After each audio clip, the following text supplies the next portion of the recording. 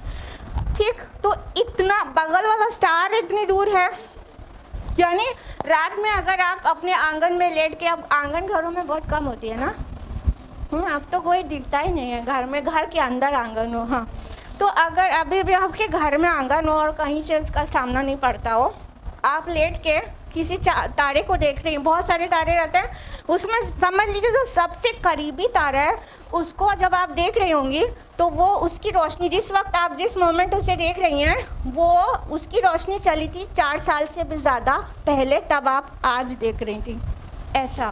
ٹھیک ہے, تو یہ ہوا بغل والا اسٹار. پھر بہت سارے بلینز آف اسٹارز ملکی وے گیلیکسی میں, پھر بہت ساری گیلیکسیز, اور بہت ساری گیلیکسیز ڈسکور ہو چکی ہیں, اور ابھی بھی ایسٹرونومرز کیا کہتے ہیں کہ ہم اسپیس کا بہت تھوڑا حصہ ہی ٹیلیسکوپ کے ذریعے دیکھ پاتے ہیں اور اکثر حصہ نہیں دیکھ پاتے ہیں.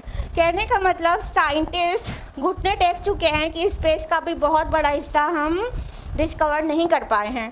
خالی اب کائنات کی وسعت کا اندازہ لگاتے رہیے, اپنی ارتھ سے ہوتے ہوئے باہر جاتے ہوئے ہم بتا رہے ہیں. ٹھیک ہے, اب پتہ چل گیا آپ کو یونیورس کتنی بڑی ہے. وی کانٹ امیجن, یہ اپنے 100 گرام کے برین میں ہمارے نہیں آ سکتا کتنی بڑی ہے پوری اسپیس. یہ تو ہم نے آپ کو اسپیس بتایا. اب اسکالرس کہتے ہیں کہ یہ جو پوری اسپیس ہے یہ اللہ تعالیٰ کی کرسی کے سامنے ایسی ہے لائک رنگ ان دا ڈیزرٹ. ایک پورے صحرا میں ایک فنگر رنگ پڑی ہو یا ایک کوائن پڑا ہو تو پورے صحرا میں اس کی ویلیو کیا ہوگی, اس کو ڈھونڈنا کتنا مشکل ہوگا, یعنی وہ کتنا چھوٹا سا ہوگا. اللہ کی کرسی کے سامنے پوری کائنات ایسی ہے جیسے رنگ ان دا ڈیزرٹ. ٹھیک ہے, اور اللہ تعالیٰ کی کرسی سے اوپر اللہ کا عرش ہے, اور اللہ کے عرش کی سامنے کرسی کی ویلیو ایسی ہے جیسے رنگ ان دا ڈیزرٹ. ناؤ امیجن, اگر آپ کے دماغ اتنا ہو, وہ ہے بادشاہ حقیقی, اس کے ہاتھ میں ساری ملکیت ہے, وہ ہے ایکچولی بادشاہ کہلانے کے لائق. ابھی آپ کو پتہ چلا کہ بادشاہ الملک جب کہا گیا تو اس کا مطلب کیا ہوتا ہے. ہاں, یہاں پہ چھوٹے چھوٹے زمین کے ٹکڑوں کے کنگ ہو کے بیٹھ جاتے ہیں. ہاں, یہ چھوٹے چھوٹے زمین کے ٹکڑے, پوری زمین, پھر ہم نے آپ کو بتایا اس سے کتنا بڑا سورج, پھر اس سے ملکی وے گیلیکسی کتنی بڑی, پھر بہت ساری گیلیکسیز, پھر انڈسکورڈ ایریا اسپیس کا, پھر وہ پورا ایریا کرسی کے سامنے جیسے صحرا میں ایک کوائن یا ایک انگوٹھی, اور پھر اللہ تعالیٰ کا عرش جس پر وہ جلوہ افروز ہے اور بادشاہی کر رہا ہے, وہ اس کے سامنے کرسی ایسی ہے جیسے رنگ ان دا ڈیزرٹ. وہ ہے الملک, شہنشاہ, بادشاہوں کا بادشاہ. ہم لوگ کے دماغ میں سما نہیں سکتا, اللہ کی معرفت ہم حاصل نہیں کر سکتے. بس اس کی جستجو میں رہیں تو تھوڑی سی ذرہ برابر اللہ کی معرفت حاصل ہو سکتی ہے اگر ہم اس کی جستجو میں لگ جائیں اور غور و فکر کریں قرآن حکیم میں اور کائنات میں, تو تھوڑی سی معرفت حاصل ہو پائے گی, ورنہ ہمارے سمجھ سے ماورا ہے. It's beyond our imagination. اللہ تعالیٰ فرماتے ہیں آگے کہ اے نبی آپ جلدی نہ کیجیے اس قرآن کے ساتھ مطلب دہرانے میں, ہم اس وحی کو جب مکمل کر لیں گے تو آپ کو سکھا دیں گے.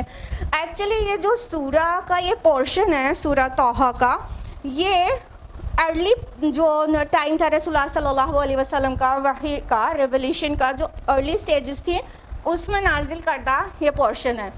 تو کیا تھا کہ رسول اللہ صلی اللہ علیہ وسلم کے پاس جب وحی آنا شروع ہوئی تھی تو شروع کے دور میں آپ صلی اللہ علیہ وسلم کو مطلب جیسے ابھی پوری طرح سے وہ سیکھ نہیں پائے تھے کہ ہم کو کیسے لینا ہے، تو آپ بہت جلدی جلدی اسے دہرانے لگتے تھے کہ کہیں کچھ مس آؤٹ نہ ہو جائے۔ جبریل علیہ السلام لے کر آتے تھے اور آپ کو سناتے تھے اور آپ اسے دہراتے تھے اور اس کو میمورائز کرتے تھے، اپنے سینے میں حفظ کرتے تھے۔ تو جب جبریل علیہ السلام ان کو وحی نازل کرتے تھے تو بہت جلدی جلدی دہرانے لگتے تھے کہ کہیں سے کوئی ایک لفظ بھی مجھ سے مس نہ ہو جائے، قرآن اور وحی وہ مس نہ ہو جائے، اور تو تھوڑا جلدی بازی کرتے تھے۔ تو اللہ تعالیٰ نے فرمایا آپ جلدی نہیں کیجیے اس سے پہلے کہ آپ کے اوپر مکمل وحی نازل ہو جائے۔ اور اس کو اور واضح کیا گیا ہے سورہ قیامہ میں کہ اس کو یاد کرنے میں آپ اپنی زبان کو جلدی جلدی حرکت نہ دیا کریے، اور اس کو یاد کرا دینا اور سکھا دینا ہمارے ذمے ہے، ٹھیک ہے۔ اور سورۃ الاعلیٰ میں تو آپ پڑھتے ہیں سنقرئک فلا تنسیٰ، ہم آپ کو پڑھائیں گے اور آپ نہیں بھولیں گے۔ یعنی اللہ تعالیٰ نے پیارے نبی صلی اللہ علیہ وسلم کو وحی کو ریسیو کرنے کا ایٹیکیٹ سکھا دیا کہ اے نبی وحی آپ کے پاس آنا اور اسے آپ کے سینے میں محفوظ کرنا ہمارے ذمے ہے، تو آپ جلد بازی نہیں کیا کریں بلکہ آپ آرام سے اس کو دہرایا کریں، ٹھیک ہے۔ تو جب یہ شروع کی ہم نے بتایا سورہ ہے شروع میں نازل کردہ مکی سورہ تو ہے ہی، مکی پیریڈ کے بھی سٹارٹنگ کے جو ٹائم تھا اس میں نازل ہوئی ہے۔ تو اس کے بعد ایسے جو جیسے آپ کو سورہ قیامہ کے بارے میں بتایا، سورہ اعلیٰ کے بارے میں بتایا، سورہ طٰہٰ، یہ سب ایک دم ارلی ٹائم کی صورتیں ہیں۔ بعد میں رسول اللہ صلی اللہ علیہ وسلم بہت ٹھیک سے سمجھ گئے تھے کہ کیسے کرنا ہے، تو اس طرح کی آیات بعد کے نازل ہوئی صورتوں میں نہیں ملتی ہیں۔ اور یہ مقام چوتھی بار ہے پچھلی سورہ سے اس سورہ میں جس میں تعجیل سے منع کیا گیا ہے، ڈونٹ رش اپ۔ اللہ تعالیٰ نے تعجیل سے منع کیا ہے، عجلت نہیں کریے۔ 2 بار ہم لوگوں نے سورہ مریم میں جانا، پچھلی سورہ میں آیت نمبر 64 میں اور آیت نمبر 84 میں، اور اسی سورہ میں ایک بار اور جان چکے ہیں آیت نمبر 83 میں۔ یاد آ رہا ہے وہاں پہ جب موسیٰ علیہ السلام جلد بازی میں پہنچے تھے تو اللہ تعالیٰ نے کہا تھا کس چیز نے آپ کو جلدی آنے پہ آمادہ کر دیا؟ ہاں، تو انہوں نے کہا جواب کیا تھا کہ اللہ پاک آپ سے ملنے کی خواہش نے ان کو وہاں جلدی سے روکا گیا تھا، اور سورہ مریم میں بھی جلدی سے 4 بار لگاتار جلد بازی سے منع کیا گیا۔ ہم نے آپ کو بتایا کچھ چیزوں میں جلدی کرنا اچھی بات ہوتی ہے، لیکن کچھ چیزیں ایسی ہوتی ہیں جس میں جلد بازی اچھی چیز نہیں ہوتی، تو ان چیزوں میں جلد بازی نہیں کرنا چاہیے۔ تو اللہ پاک نے اپنے پیارے نبی کو پورا ادب سکھا دیا کہ قرآن کو کیسے ریسیو کرنا ہے۔ اور آگے جو دعا سکھائی ہے وہ بہت پیاری ہے، بہت پیاری ہے۔ کیا ہے؟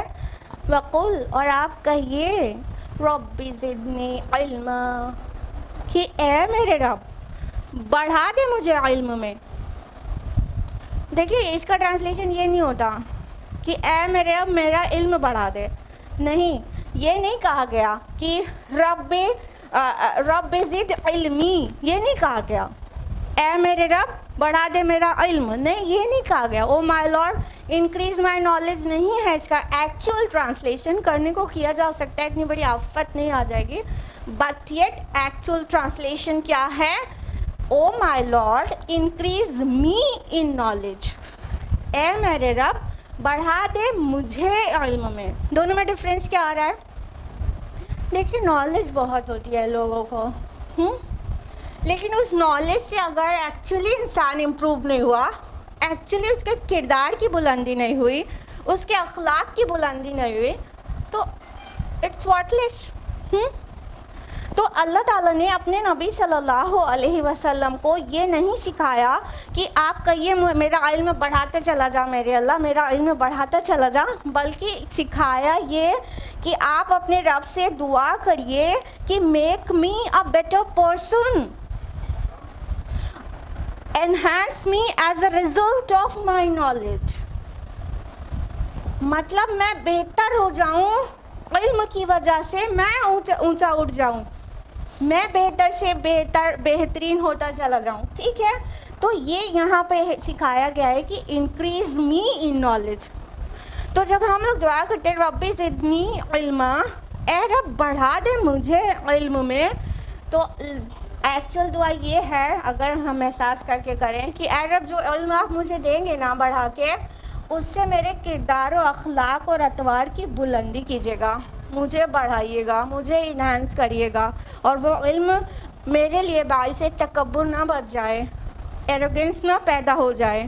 دیکھتے ہیں آپ لوگ کہ علم ہونے کے بعد بہت سارے فائدے ہیں, لیکن ایک نقصان بھی آتا ہے اس کا, اور وہ یہ کہ جس کے پاس زیادہ علم ہو جاتا ہے وہ انسان ایروگنٹ بھی ہو جاتا ہے کہ مجھے تو بہت آتا ہے.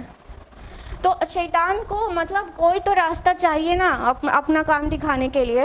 تو علم والے کے اس کو کے اوپر شیطان اپنا جو داؤں پیچ ہے وہ اسی طرح چلا سکتا ہے کہ بس وہ یہ سکھا سکتا ہے ارے آپ کو اتنا آتا ہے, تو وہ تکبر میں پڑھ کے اسے نقصان میں پہنچا دے. کیونکہ جس کو علم ہوتا ہے اس کو شیطان جلدی سے نہیں بہکا سکتا ہے. اللہ کے نبی صلی اللہ علیہ وسلم کی حدیث ہے, ایک فقیہ پر, ایک عابد پر ایک فقیہ کو ایسی فوقیت حاصل ہے جیسے کہ مجھ کو تم میں سے سب سے ادنا شخص پر. سبحان اللہ, اتنا ڈفرینس ہے. ایک علم والا انسان سمجھ بھی ہے جس کے پاس, فقیہ ورڈ آیا ہے رائٹ, اور یہ فقیہ وہ فقہ پڑھنے والا فقیہ نہیں, the one who has wisdom, ٹھیک ہے, سمجھ ہو جس کے اندر, حکمت ہو. تو اتنا ڈفرینس ہے ایک علم والے اور بغیر علم والے کے. اللہ تعالیٰ نے قرآن حکیم میں کہا ہے سورہ مجادلہ سورہ نمبر 58 آیہ نمبر 11 میں, یرفع اللہ الذین آمنوا منکم والذین اوتوا العلم درجات, کہ تم میں سے جو لوگ ایمان لائے اور جنہیں علم سے نوازا گیا اللہ تعالیٰ ان کے درجات بلند کرے گا. تو علم کے بعد عبادت کتنی سنور جاتی ہے نا, اور علم کے بعد شیطان کی چھیڑ آرام سے انسان پہچان جاتا ہے کہ یہ شیطانی وسوسہ ہے. تو فرمایا سورہ الزمر سورہ نمبر 39 آیہ نمبر 6 میں, هل يستوي الذين يعلمون والذين لا يعلمون, کیا جن کو علم ہے وہ اور علم نہ رکھنے والے دونوں برابر ہوتے ہیں؟ کہیں بہت ڈفرینس ہوتا ہے ایکچولی علم والے اور نہیں علم والے میں. لیکن شیطان کو یہی ہے کہ اب علم تو ہو گیا, اب اس کو جس راستے سے بہکاؤں گا وہ پہچان جائے گا کہ یہ شیطانی ہے, بس وسا ہے. ہاں, تو اب ایک راستہ بچ جاتا ہے پھر کہ اسے یہ سکھایا جائے کہ ارے آپ تو بہت بڑے عالم ہیں, ارے آپ کو تو سب آتا ہے, ارے آپ کی نالج, تو یہ راستہ کھلا رہ جاتا ہے. تو اللہ تعالیٰ نے اپنے پیارے نبی کو جو سکھایا اور ان کی وساطت سے ہم تک پہنچ گیا وہ کیا ہے, اے اللہ بڑھا مجھے علم میں, یعنی علم بڑھے تو میں بڑھوں, علم بڑھے تو میں تکبر کھا کے نیچے نہ گر جاؤں. اور آپ کو پتہ ہے بہت سارے نبیوں اور رسولوں کی دعائیں قرآن مجید میں اللہ تعالیٰ نے درج کی ہیں, لیکن اپنے پیارے نبی آخری نبی محمد رسول اللہ صلی اللہ علیہ وسلم کو سکھائی جو اللہ پاک نے دعا وہ صرف یہی والی ہے. کبھی نوٹس میں لیا آپ لوگوں نے یہ بات کو کہ آپ کو پتہ ہوگا موسیٰ علیہ السلام کی دعا اسی سورہ میں کون سی والی, رب اشرح لی صدری ویسر لی امری, اور آپ کو پتہ ہوگا سلیمان علیہ السلام کی دعا کون سی والی, نہ یہ ابراہیم علیہ السلام کی ہے, وہ ان کی ربی اوزعنی ان اشکر نعمتک التی انعمت علیہ. بہت سارے رسولوں کی بہت ساری دعاؤں کو اللہ تعالیٰ نے قرآن میں جگہ دی, غیر رسول کی بھی دعاؤں کو جگہ دی, سبحان اللہ. لیکن اپنے آخری رسول کے متعلق جو دعا قرآن میں مذکور ہے کہ آپ یہ مانگیے وہ یہ ہے علم کے متعلق اور علم کے ساتھ ہونے والی گروتھ کے متعلق. تو اللہ تعالیٰ نے سکھایا علم میں اور علم سے بڑھنے کے لیے دعا مانگے, نہ کہ دولت. یہ نہیں سکھایا نا ہمارے رب نے کہ اے نبی آپ مانگے کہ اے رب مجھے بڑھا دے دولت میں. یہ بھی نہیں کہا نا کہ اے رب مجھے بڑھا دے شہرت میں, میرا نام ہو, میری اپنی پہچان ہو. بھائی کچھ لوگ ایسے ہوتے ہیں نا کہ بس چاہتے ہیں میری اپنی پہچان ہو، ان کا مقصد زندگی یہی ہوتا ہے. اور بہت افسوس کے ساتھ کہہ رہے ہیں، بہت زیادہ افسوس کے ساتھ، یاد کرنے کا بھی من نہیں کرتا ہے. ایک ٹائم پہ ہم بھی ایسے ہی سوچتے تھے. کسی نے ہم بٹس آف کمپیوٹر میں ورک کرتے تھے، آئی واز کمپیوٹر ٹیکنوکریٹ. تو کوئی آیا ہوا تھا تو میرا انٹرویو لے رہا تھا، تو ہم سے پوچھا تھا کہ مطلب آپ کیا چاہتی ہیں، کیا بننا چاہتی ہیں. تو ہم نے کہا ہم اپنی پہچان بنانا چاہتے ہیں. نہیں آپ ہیں تو بٹس آف میں نے کہا یہ تو میرے ہسبینڈ نے کیا ہے. یہ بٹس آف نام پورا میرے ہسبینڈ کی محنت کا وہ ہے، ثمر ہے، ہمارا تو نہیں. ہم تو ان کو صرف سپورٹ کرتے ہیں. ہم اپنی پہچان خود بنانا چاہتے ہیں. ابھی شرم کے ساتھ ہم آپ کو بتا رہے ہیں، ایسے سوچتے تھے. اور بہت لوگ آج بھی ایسے ہی سوچتے ہیں، مجھے اپنی پہچان خود بنانی ہے. تو ہمارے رب نے یہ نہیں سکھایا اپنے پیارے نبی، آخری نبی کو، جس سے وہ سب سے زیادہ محبت کرتا ہے، ہم سے اور آپ سے بھی کرتا ہے، بٹ اس کا جو سب سے بڑا محبوب ہے وہ محمد رسول اللہ صلی اللہ علیہ وسلم ہے. ان کو یہ نہیں سکھایا کہ آپ یہ دعا کریے کہ میری اون آئیڈینٹیفیکیشن ہو دنیا میں. بنا سکھائے، بنا دعا مانگے وہ آلریڈی ہو گیا. جو نام پوری دنیا میں سب سے زیادہ رکھا جاتا ہے وہ ہے محمد صلی اللہ علیہ وسلم. پوری دنیا میں سب سے زیادہ رکھا جانے والا نام ہے محمد. کچھ چیزیں ہوتی ہیں وہ بنا مانگے مل جاتی ہیں. آپ بس اپنے رب کو پلیز کریں اور اللہ تعالیٰ کو آپ آخرت کے متعلق دعائیں کریں. اس کے ساتھ دنیا لگے لگے آپ کے ساتھ آپ کو مل جائے گی. دنیا کا اپنا وہ حصہ جو آپ کے لیے لکھ دیا گیا ہے وہ آپ کو برت کر ہی مرنا ہے، کوئی اور چھین نہیں سکتا. اللہ پاک چاہتا ہے آپ کو نام اور شہرت دے تو وہ مل کے رہے گی آپ کو. اللہ پاک چاہتا ہے کہ آپ کو دولت دے، آپ کے حصے میں یعنی آپ کی تقدیر میں دولت لکھی ہے تو وہ آپ برت کے ہی مریں گے، ایسے نہیں مر جائیں گے. مگر اپنا ٹارگیٹ یہ حقیر چیزوں کو نہیں بنانا ہے، اونچی چیزوں کو بنانا ہے، اعلیٰ چیزوں کو. علم اور علم کے ساتھ ہونے والی گروتھ، اور یہ کون سی گروتھ کی بات ہو رہی ہے؟ معرفت الہی بھی اس میں ہے. جب انسان کو صحیح علم ہوتا ہے تو اللہ کی معرفت حاصل ہوتی ہے. جب اللہ کی معرفت حاصل ہوتی ہے تو وہ اتنا ہمبل ہو جاتا ہے، اس کے اندر ہیوملٹی آ جاتی ہے، ہمبلنس آ جاتی ہے. یہ ہے گروتھ. بڑھا مجھے علم آنے کے بعد میں بڑھوں، اس ٹائپ کا گروتھ ہو کہ میں بالکل جھک جاؤں. آپ نے دیکھا ہی ہے کہ درخت پر اس کی شاخوں پر جب پھل نہیں لگا رہتا تو تنی رہتی ہے، اور جب اس شاخوں پر پھل لگ جاتا ہے تو جھک جاتی ہے. ایسے ہوتا ہے انسان بھی. اس کے پاس جب ایسے اپنے آپ کو بے وقوف بنانے بھر کا علم رہتا ہے تب اکڑا رہتا ہے. جب سچ مچ کا علم آ جاتا ہے تو ہمبل ہو جاتا ہے. جب اللہ کی معرفت حاصل ہوگی تو کیا ہوگا؟ ابھی ہم نے آپ کو بتایا امیجن کرنے کے لیے چھوڑ دیا. ہم اور آپ مل کے عاجز ہیں کہ امیجن کر پائے اللہ کی گریٹنس، نا نہیں کر سکتے. اب جب اللہ کی معرفت حاصل ہوگی تو اپنی حقارت اپنے آپ سمجھ میں آ جائے گی نا، میں کیا ہوں، پھر تو ہمبل ہو جائے گا نا انسان. یوں فائدہ ہوتا ہے علم کا. آیت نمبر 115 وَلَقَدْ عَهِدْنَا إِلَىٰ آدَمَ مِن قَبْلُ، اور ہم نے اس سے پہلے آدم سے ایک عہد لیا تھا. فَنَسِیَ وَلَمْ نَجِدْ لَهُ عَزْمًا، تو وہ بھول گیا اور ہم نے اس میں ارادے کی پختگی نہیں پائی. کون سے عہد کی بات ہو رہی ہے؟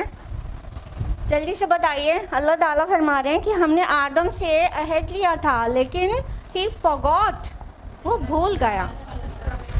بالکل بالکل بالکل، ماشاء اللہ، آپ لوگ سب صحیح جگہ پہنچ گئے. اللہ تعالیٰ نے آدم علیہ السلام کو پیدا فرما کر جب جنت میں ڈالا تھا تو انہوں نے کہا تھا کہ مطلب تم رہو، تم اور تمہاری بیوی، اور بس اس درخت کے قریب مت جانا، ٹھیک ہے، اس سے مت کھانا. لیکن کیا ہوا کہ وہ بھول گئے.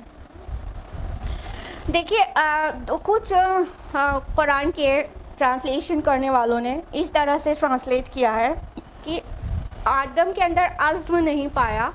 اس کا مطلب یہ ہوا کہ وہ بھول گئے, وہ مطلب اپنے فرملی ڈٹرمائنڈ نہیں رہ پائے اور وہ بھول گئے. اور فارگیٹفلنس تو انسان کے اندر ہے ہی. اور کسی نے یہ بھی مطلب ٹرانسلیٹ کیا ہے کہ ان کے اندر بغاوت اور سرکشی نہیں پایا, یعنی عزم سے مراد وہ ضد کرنا اور بغاوت میں نافرمانی کے اسپرٹ کے ساتھ جمنا کہ نہیں کہا ہوگا مجھے تو یہ کرنا ہے تو کرنا ہے. تو یہ اس طرح سے بھی ٹرانسلیٹ کیا ہے. لیکن اگر ہم لوگ غور کریں تو کہا گیا فنسیہ, تو وہ بھول گیا. یہ بھولنا نا انسان کے ساتھ لگا ہوا ہے, آدم سے لے کے قیامت تک آنے والوں انسان کے ساتھ. سورہ نساء میں کہا گیا نا آیت نمبر 28 میں وَخُلِقَ الْإِنسَانُ ضَعِيفًا, انسان کمزور پیدا کیا گیا ہے. انسان کمزور ہے, وہ کچھ ارادہ کرتا ہے لیکن بہت بار وہ ارادے کو پورا نہیں کر پاتا ہے, ناکام ہو جاتا ہے, بھول جاتا ہے اور پردے پڑ جاتے ہیں نسیان کے, اور وہ چاہتا بھی رہتا ہے جو کہ اب یہ نہیں کریں گے کر لیتا ہے. کچھ چیز اچھی چیز چاہتا رہتا ہے کریں گے پھر نہیں کر پاتا ہے. ایسا بالکل ہے, اور ہم کو اس کے لیے دعا بھی سکھائی گئی ہے. بقرہ کی آخری آیت ہے آیت نمبر 286 کہ ہم کہتے ہیں ربنا لا تؤاخذنا ان نسینا او اخطأنا, اے ہمارے پروردگار ہم سے مواخذہ نہ کیجیے اگر ہم بھول جائیں یا ہم سے خطا ہو جائے. تو اس سے کیا پتہ چلتا ہے کہ انسان کے اندر فارگیٹفلنس ایک بہت نارمل بات ہے کہ بھول جاتا ہے انسان. تو اللہ تعالیٰ نے انہیں منع تو کیا تھا کہ اس کے نزدیک نہیں جانا, لیکن آدم علیہ السلام پر نسیان کا پردہ پڑ گیا. مطلب وہ عزم نہیں دکھا سکے جب شیطان نے انہیں آ کر بھڑکانا چاہا, تو وہ اپنے ارادے کی پختگی نہیں دکھا سکے اور انہوں نے مطلب وہ جو شجر ممنوعہ تھا اس کے قریب چلے گئے اور اس میں سے کھا لیا. تو کہا ہم نے آدم میں وہ پختگی نہیں پائی.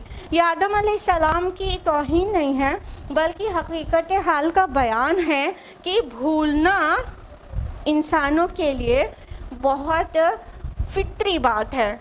ٹھیک ہے, فطری بات ہے. ہم اور آپ بھی بہت عزم کرتے ہیں کسی چیز کا, لیکن پھر کسی وقت وہ عزم کے خلاف عمل کر جاتے ہیں نا, اور یہ بہت بڑی اسٹرگل ہے جو لائف ٹائم چلتی ہی رہتی ہے نا. تو آدم علیہ السلام بھی بھول گئے تھے. آگے فرمایا آیت نمبر 116 میں وَإِذْ قُلْنَا لِلْمَلَائِكَةِ اسْجُدُوا لِآدَمَ فَسَجَدُوا إِلَّا إِبْلِيسَ أَبَىٰ, اور یاد کرو جب کہ ہم نے فرشتوں سے کہا تھا کہ سجدہ کرو آدم کو, تو ان سب نے سجدہ کیا سوائے ابلیس کے, اس نے انکار کر دیا. اب وہ پورا آدم اور ابلیس والی پوری سٹوری 5th ٹائم مصحف میں بیان ہونے جا رہی ہے. 5th ٹائم, اس سے پہلے 4 بار ہو چکی ہے. سورہ بقرہ کے 4تھے رکوع میں, سورہ اعراف کے 2سرے رکوع میں, پھر سورہ بنی اسرائیل کے 7ویں رکوع میں اور سورہ ہجر کے 3سرے رکوع میں. اب یہ 5ویں جگہ ہے جب یہ سٹوری پھر سے آدم اور ابلیس والی بیان ہونے جا رہی ہے. پورے قرآن میں 7 ٹائمز ہے. ٹھیک ہے, آدم علیہ السلام اور ابلیس کے متعلق جو پوری سٹوری ہے, لیکن ہر جگہ فلیور الگ الگ ہے. یہ نہیں کہ وہی سیم باتیں ہر جگہ ہے, ہر جگہ کا فلیور بالکل الگ ہے. جو اس کانٹیکسٹ میں چل رہا ہے وہ اس طرح والی بات وہاں وہ آیات آئی ہیں. ٹھیک ہے, تو یہاں پر اس سے پہلے رسول اللہ صلی اللہ علیہ وسلم کے بھول کی بات ہوئی تھی, جلدی کی بات ہوئی تھی. ٹھیک ہے, تو یہاں پہ اور واضح کر دیا گیا کہ جو آدم ہے نا, تو ان کے اندر ہی فارگیٹفلنس ہے اور کچھ بشری کمزوریاں ہیں جو آدم کی تمام اولادوں میں رہیں گی. تو جلدی کرنا بھی ایک بشری کمزوری ہے اور بھول جانا بھی ایک بشری کمزوری ہے. تو فرمایا اللہ تعالیٰ نے کہ یاد کرو جب کہ ہم نے فرشتوں سے کہا تھا کہ آدم کو سجدہ کرو, تو سب نے سجدہ کیا سوائے ابلیس کے. اب اس سجدے کے متعلق کافی ڈفرینس آف اوپینین ہے نا, تو بہت جلدی ہم سب بتا دیتے ہیں. تو ایک تو یہ سجدہ کہتے ہیں سجدہ تعظیمی تھا. ٹھیک ہے, یعنی یہ سجدہ تعظیم کا تھا, عبادت کا نہیں تھا. اور تعظیم کا سجدہ پہلے رسول اللہ صلی اللہ علیہ وسلم کی شریعت سے پہلے جائز ہوا کرتا تھا. تو ایک تو یہ اوپینین ہے.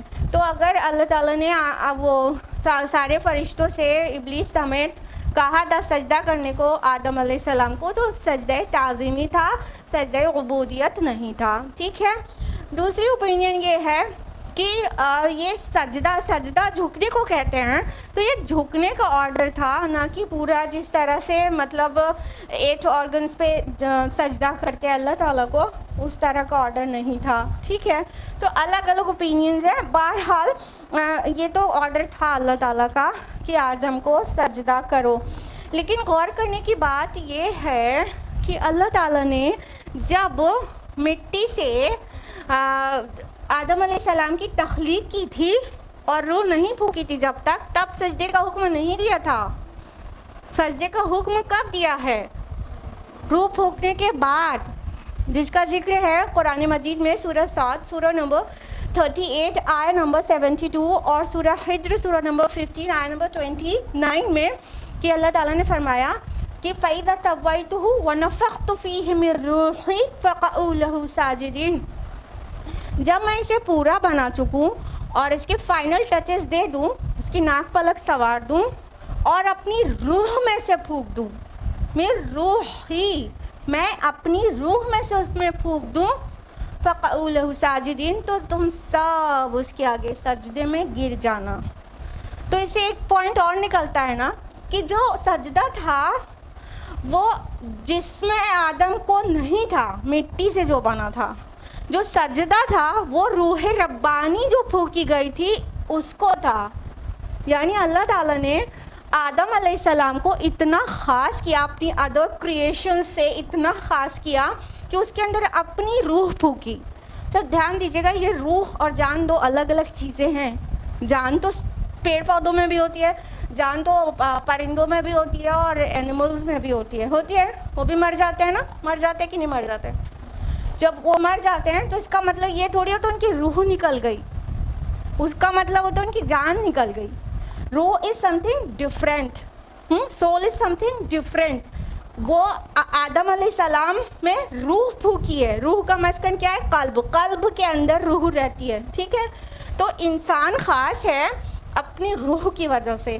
آدم علیہ السلام اسپیشل ہو گئے تھے, اللہ تعالیٰ نے انہوں نے اپنی روح پھونک دی تھی. تو یہ جو سجدہ تھا وہ روح کو سجدہ تھا, نہ کہ خاکی بدن کو سجدہ تھا. ٹھیک ہے. واضح ہے نا دو جگہ پہ کہ جب میں اپنی روح پھونک دوں تب تم سجدے میں گر جانا. تو فرمایا کہ سب کو حکم دیا گیا تھا کہ سجدے میں گر جائیں اور سب نے سجدہ کیا.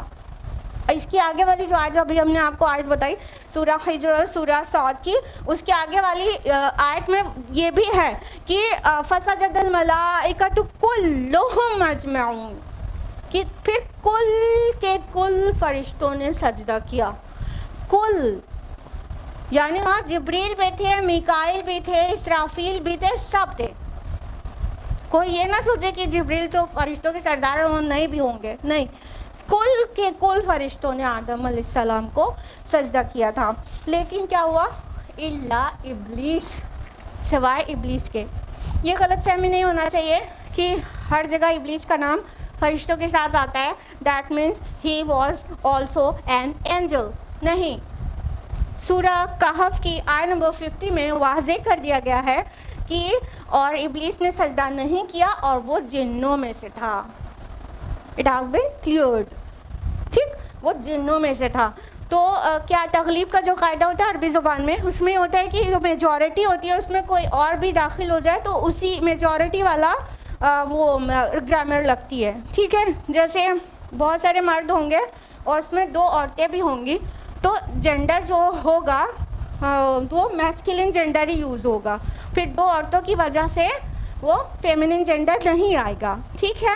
تو یہاں پر کہا سب نے سجدہ کیا, تو ان سارے فرشتوں نے سجدہ کیا اور ابلیس جنوں میں سے تھا, لیکن سارے میں اس کو الگ سے نہیں دکھایا گیا اور واضح کر دیا گیا سورہ کہف سورہ نمبر 18 آیت نمبر 50 میں کہ وہ جنوں میں سے تھا. ٹھیک ہے. تو اس نے سجدہ نہیں کیا. اس نے سجدہ کیوں نہیں کیا تھا؟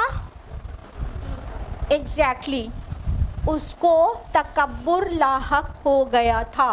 سورہ آراف سورہ نمبر 7 آیت نمبر 12 اور سورہ صاد سورہ نمبر 38 آیت نمبر 76 میں یہ اس کا جواب ہے جو اس سے واضح ہوتا ہے کہ وہ اس کے اندر تکبر تھا. اس نے کہا انا خیر منہ، میں اس سے بہتر ہوں، خلقتنی من نار و خلقتہ من طین، کہ آپ نے مجھے آگ سے پیدا کیا ہے اور اس کو مٹی سے بنایا ہے.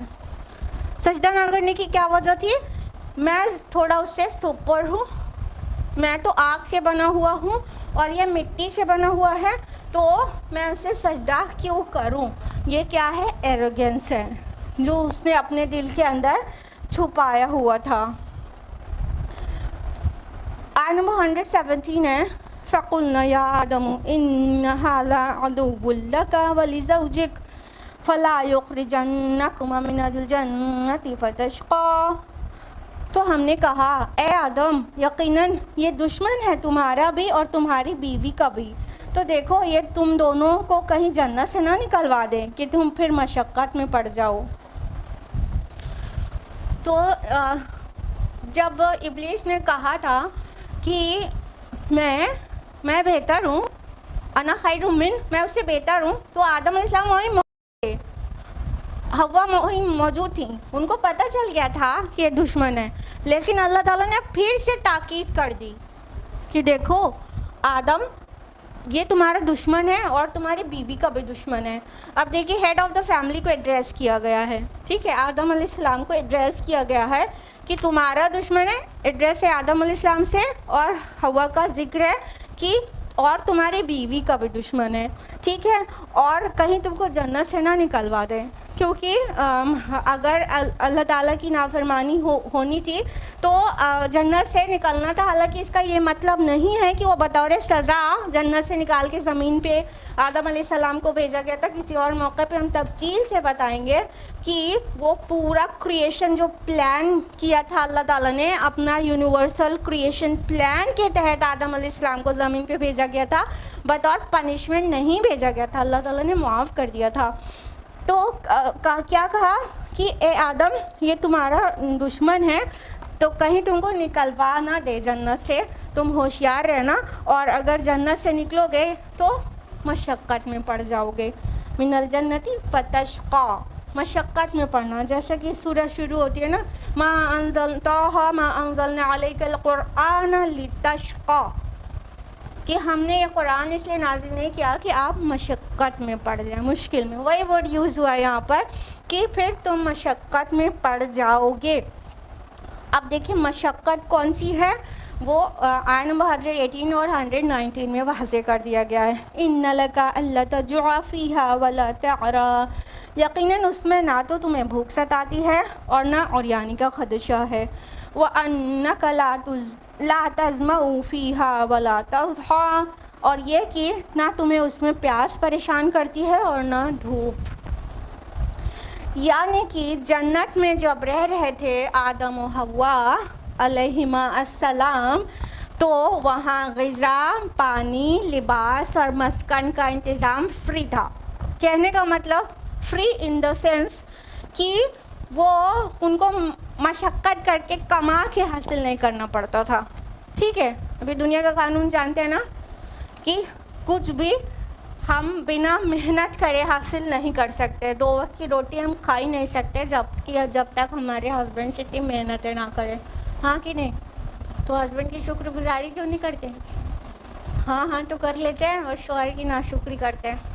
ساری زندگی بیچارے باہر جا کے کماتے ہیں، تھوڑی طبیعت بھی خراب رہتی ہے پھر بھی کما کے لاتے ہیں، دیتے ہیں، اور ذرا سی کوئی کمی ہو جائے، ابھی اگر آپ کا لپ لائنر نہیں لے کر آئے، آپ سے تو کوئی امید ہی نہیں ہے مجھے، آپ نے تو میری کبھی سن کر ہی نہیں دی. یہ ہو گئی شوہر کی ناشکری. تو یہاں بڑی مشقت سے کھانا پینا، لباس ملتا ہے. تو کہہ دیا گیا کہ جو جنت میں رہتے ہو تو تمہیں سرکاری لباس ملا ہوا ہے اللہ تعالیٰ کی طرف سے، اور تمہیں کھانے کو ملتا ہے، نہ تمہیں بھوک پیاس ستاتی ہے، اور جو عریانی کا خدشہ والا تعری کہا گیا ہے، مطلب تمہیں سرکاری لباس ملا ہوا ہے فری میں نا،